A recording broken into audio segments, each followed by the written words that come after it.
அகிலம் நியூஸ் நேயர்களுக்கு வணக்கம். இன்றைய நாளுக்கான தலைப்புச் செய்திகள். எரிபொருள் நுகர்வை குறைப்பதே அரசாங்கத்தின் நோக்கம் என்றும் அதற்கேற்ப எரிபொருள் விலையை உயர்த்துவது போன்ற முடிவுகள் எடுக்கப்பட்டுள்ளன என்றும் ஜனாதிபதி அனுரகுமார திசாநாயக்க தெரிவிக்கின்றார். நுவரெலியா மாவட்ட சிறப்பு ஒருங்கிணைப்பு குழு கூட்டத்தில் கலந்து கொண்ட ஜனாதிபதி உலக சந்தையில் எரிபொருள் விலை உயர்வால் இலங்கையில் 1 லிட்டர் டீசலின் விலை ரூபாய் 720 உயர்ந்துள்ளதென்றும் மேலும் குறிப்பிட்டார். இருப்பினும் அரசாங்கம் 1 லிட்டர் டீசலுக்கு ரூபாய் 100 செலவழித்த அதை மக்களுக்கு ரூபாய் 392 வழங்குவதால் நஷ்டம் ஏற்படுகிறது என்றும் இது நீண்டகால நோக்கில் ஏற்றுக்கொள்ள முடியாதது என்றும் ஜனாதிபதி வலியுறுத்தியுள்ளார். தேயிலை தொழிலாளர்களுக்காக புதிய ஓய்வூதிய திட்டம் ஒன்று அறிமுகப்படுத்தப்பட்டுள்ளது. குறித்த திட்டத்தை விவசாயம் மற்றும் விவசாய காப்புறுதி சபை மற்றும் பெருந்தோட்ட மற்றும் கிராமிய உட்கட்டமைப்பு அமைச்சு இணைந்து அறிமுகப்படுத்தியுள்ளன. இந்த திட்டங்களிற்குள் தேயிலை தோட்டங்கள் மற்றும் தேயிலை தொழிற்சாலைகளில் பணிபுரியும் நபர்கள் அடங்குவார் என தெரிவிக்கப்பட்டுள்ளது. இதில் ஒவ்வொரு தொழிலாளியின் நிதித்திறனுக்கு ஏற்ப பங்களிப்பு தொகைகள் சரி செய்யப்படும் என குறிப்பிடப்பட்டுள்ளது. இந்த திட்டத்தின் கீழ் 18 வயதில் இணையும் ஒருவர் காலாண்டுக்கு 600 ரூபாய் பங்களிப்பை வழங்கலாம் என தெரிவிக்கப்பட்டுள்ளது. இலங்கையில் நிலவும் சீரற்ற காலநிலை மற்றும் அனர்த்த நிலைமை காரணமாக ஒரு மரணம் பதிவாகியுள்ளதாக அனர்த்த முகாமைத்துவ மத்திய நிலையம் தெரிவித்துள்ளது. அனர்த்த முகாமைத்துவ நிலையத்தினால் நேற்று முற்பகல் 10 மணிக்கு வெளியிடப்பட்ட அறிக்கையில் இந்த தகவல் தெரிவிக்கப்பட்டுள்ளது. மட்டக்களப்பு மாவட்டத்தின் கோரளைப்பற்று தெற்கு பிரதேச செயலாளர் பிரிவிலேயே இந்த மரணம் பதிவாகியுள்ளதாக அந்த நிலையம் குறிப்பிட்டுள்ளது. சீரற்ற காலநிலையினால் 4 மாவட்டங்களுக்கு உட்பட்ட 17 பிரதேச செயலாளர் பிரிவுகளில் வசிக்கும் மக்கள் பாதிக்கப்பட்டுள்ளதாக குறிப்பிடப்பட்டுள்ளது. அதன்படி 62 குடும்பங்களை சேர்ந்த 203 நபர்கள் இதுவரை பாதிக்கப்பட்டுள்ளனர். அவர்களில் 14 பேர் தற்காலிக பாதுகாப்பு மையங்களில் தங்க வைக்கப்பட்டுள்ளனர். மேலும் 39 வீடுகள் பகுதியளவில் சேதமடைந்துள்ளதாகவும் அனர்த்த முகாமைத்துவ நிலையம் தெரிவித்துள்ளது.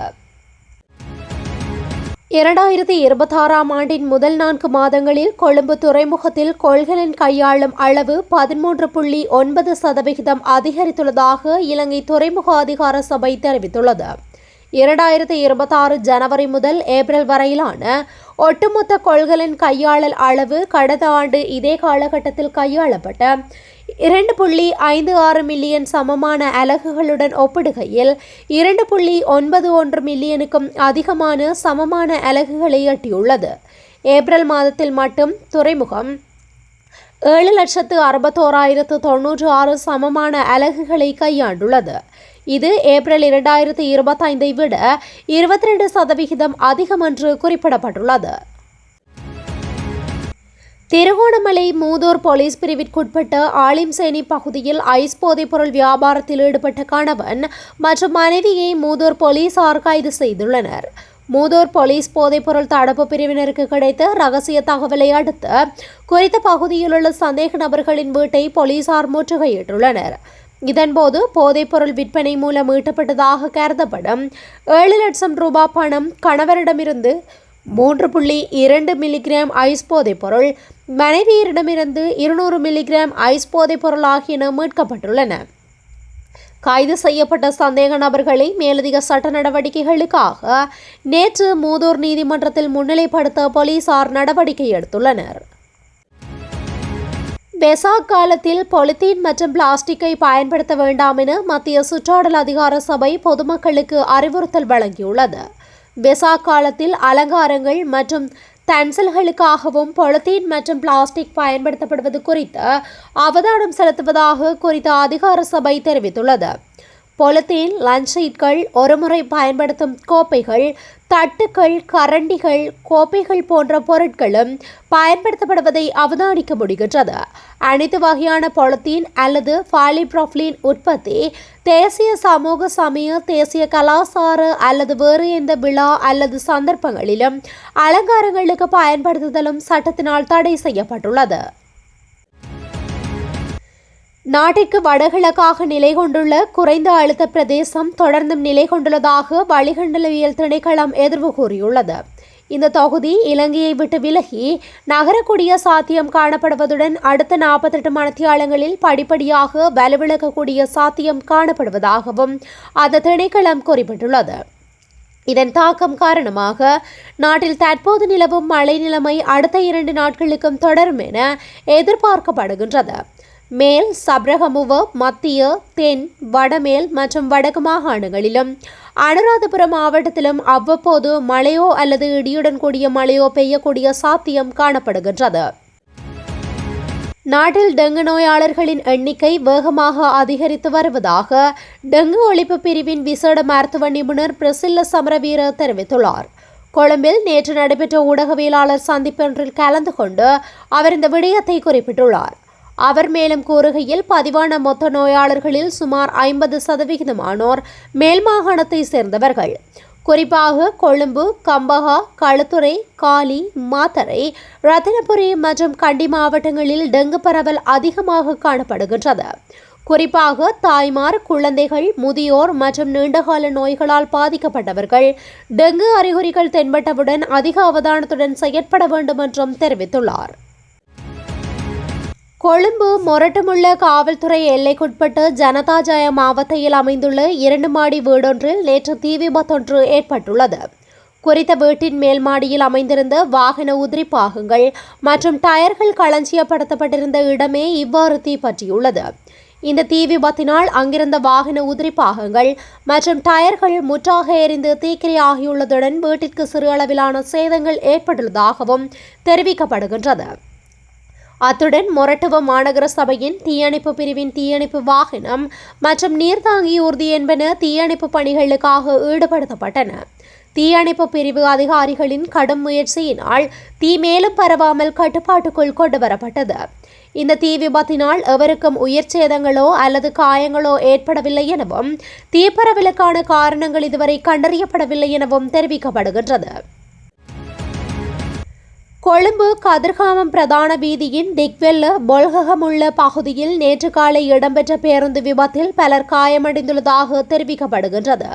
பாடசாலை மாணவர்களை ஏற்றி சென்ற தனியார் பேருந்தும் இலங்கை போக்குவரத்து சபைக்கு சொந்தமான பேருந்தும் நேருக்கு நேர் மோதி இந்த விபத்து நிகழ்ந்துள்ளதாக போலீசார் தெரிவித்துள்ளனர்.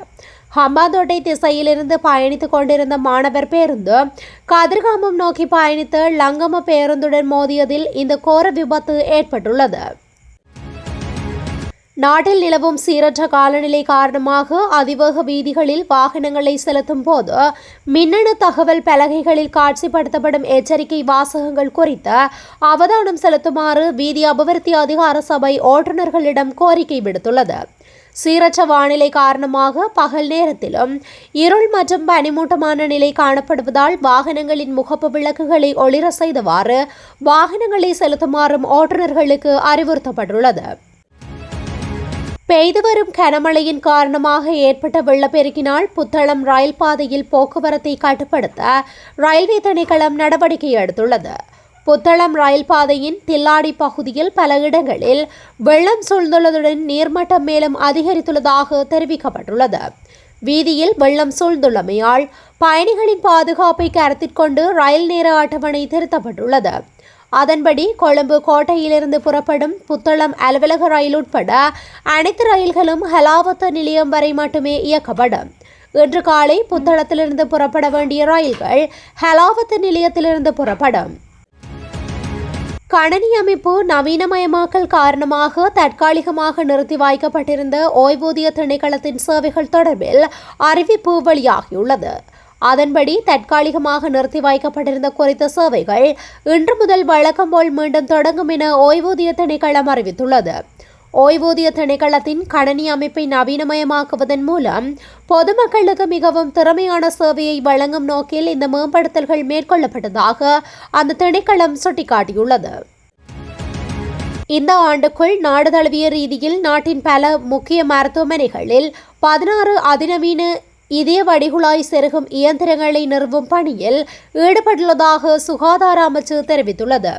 கொழும்பு, கண்டி மற்றும் காலி ஆகிய 3 தேசிய மருத்துவமனைகளிலும், மட்டக்களப்பு, ரத்தினபுரி, பதுளை, காலி, ஜாழ்ப்பாணம், கலுபோவில, அனுராதபுரம், குருநாகல ஆகிய போதனா மருத்துவமனைகளிலும், திருகோணமலை மாவட்ட பொது மருத்துவமனையிலும் இந்த 16 அதிநவீன இதய வடிகுழாய் செருகும் இயந்திரங்களை நிறுவ சுகாதாரம் மற்றும் வெகுஜன ஊடக அமைச்சு நடவடிக்கை எடுத்துள்ளது. யாழில் 10 கிராம் ஹெரோயினை விழுங்கிய 21 வயதுடைய இளைஞர் ஒருவர் யாழ்ப்பாணம் போதனா வைத்தியசாலையில் தீவிர சிகிச்சை பெற்று வருகின்றார். இதுகுறித்து மேலும் தெரிய வருகையில், வட்டுக்கோட்டை போலீஸ் பிரிவிற்குட்பட்ட சுழிபுரம் கல்லடி வேம்படி பகுதியைச் சேர்ந்த குறித்த இளைஞரை வட்டுக்கோட்டை போலீசார் நேற்றைய தினம் 2 கிராம் ஹெரோயினுடன் கைது செய்தனர். கைது செய்து போலீஸ் நிலையத்திற்கு கொண்டு சென்று போலீஸ் தடுப்பு காவலில் வைத்திருந்தனர். இந்த நிலையில் நேற்று காலை அவருக்கு உடல் சுகையினம் ஏற்பட்டது. அதன் பின்னரே போலீசார் தன்னை கைது செய்ய வரும்போது 10 கிராம் எடையுடைய ஹெரோயினை பொலித்தீன் பையுடன் விளங்கிய விடயத்தை கூறியுள்ளார். பின்னர் போலீசார் அவரை சிகிச்சைக்காக யாழ்ப்பாணம் போதனா வைத்தியசாலையில் சேர்ப்பித்துள்ளனர். இத்துடன் இன்றைய நாளுக்கான தலைப்புச் செய்திகள் நிறைவடைகின்றன. தொடர்ந்து இதுபோன்ற செய்திகளை உடனுக்குடன் அறிந்து கொள்ள அகிலம் நியூஸுடன் இணைந்திருங்கள். நன்றி, வணக்கம்.